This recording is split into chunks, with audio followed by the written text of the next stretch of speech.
Hi friends, a very warm welcome to our channel. I am Chanda Mama and this is Chanda Mama as usual bringing you a new story titled The Tremor from the pen of Ruskin Bond. So this story was published in the Chanda Mama magazine. So let's move towards the story. Grandfather did not notice anything because he was splashing about and singing. But grandmother, who was in the garden trimming her rose bushes, paused in her work and looked up. Why were the birds all of a sudden silent? Not only the birds in the trees, but the birds in the hen house too. And the goat had stopped nibbling at the geraniums. And the dog, who had been yapping at a squirrel on the wall, sat down quietly, ears turned behind, head between his paws. Now, isn't that funny? Said grandmother aloud. I wonder what. And then the opposite happened. The hens began cackling, the dog barking, and the birds shrieking and flapping their wings. The crows in the neighborhood all took wing, wheeling wildly overhead and cawing loudly. The chickens flapped around in circles, as if they were being chased.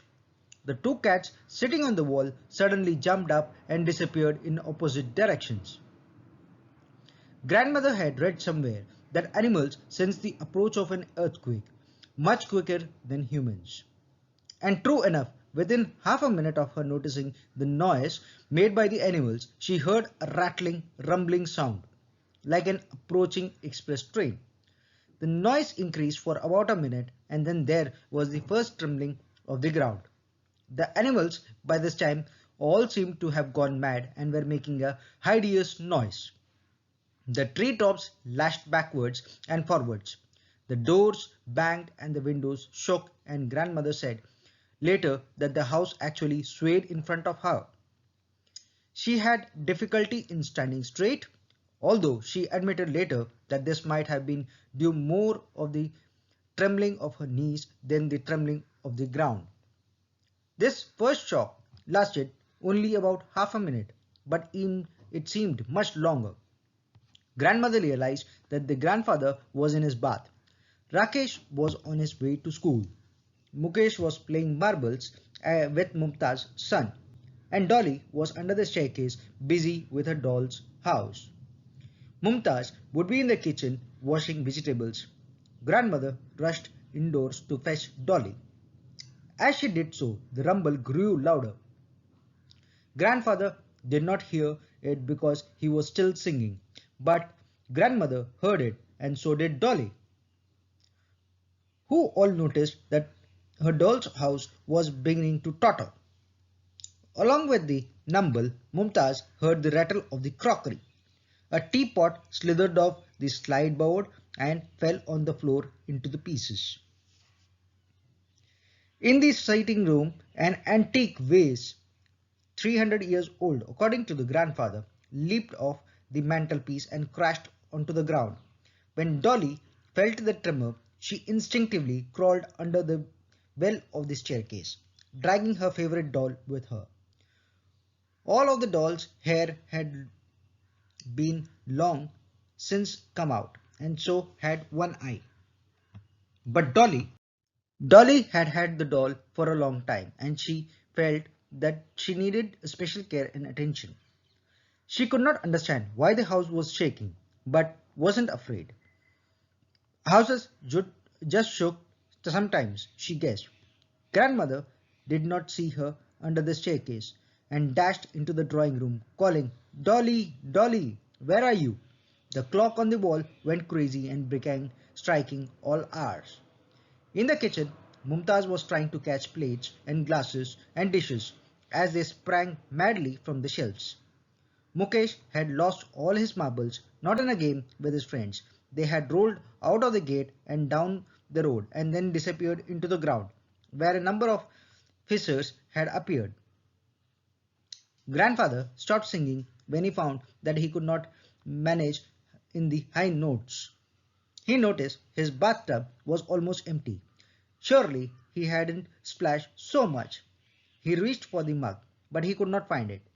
He started getting out of the tub, but the tub itself rose up and pitched him out on the floor in the flooded bathroom floor. A ghost, explained the grandfather. There's a mischievous ghost in here, playing tricks with the tub. He grabbed his towel and wrapped it round his waist and then flung open the bathroom door and dashed onto the landing.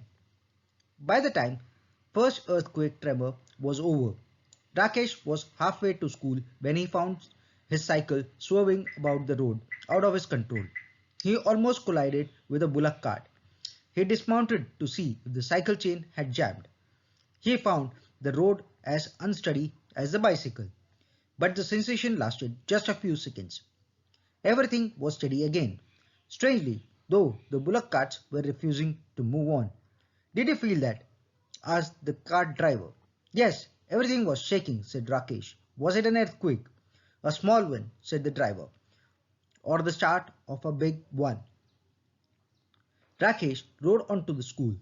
The bell had yet to ring for classes, and the field was ferment of excitement as the assembled boys and the girls stood around in groups, talking about the shock they had just been felt.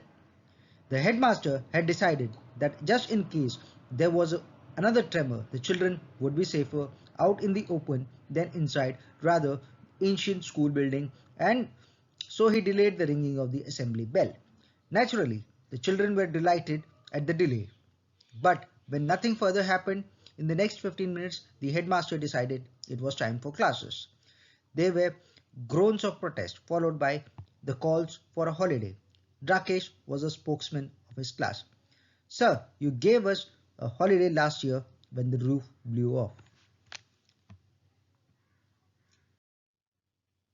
But today, the roof has not blown off, observed the headmaster. What if the walls fall down? When the walls fall, we will think about a holiday, snapped the headmaster. Now into the class, all of you. Couldn't have a proper bath, grumbled the grandfather. There wasn't enough water in the tub. Didn't you feel it? Asked grandmother. Feel what? The earthquake. Didn't feel a thing. You must have imagined it. Well, most of the crockery is broken, as well as the vase you bought back from Burma. You can eat your lunch out of a banana leaf or Dolly's toy tea set. Where are Mukesh and Dolly? Dolly's under the staircase again. It's her favorite place. Mukesh is playing outside with Mumtaz's eldest boy.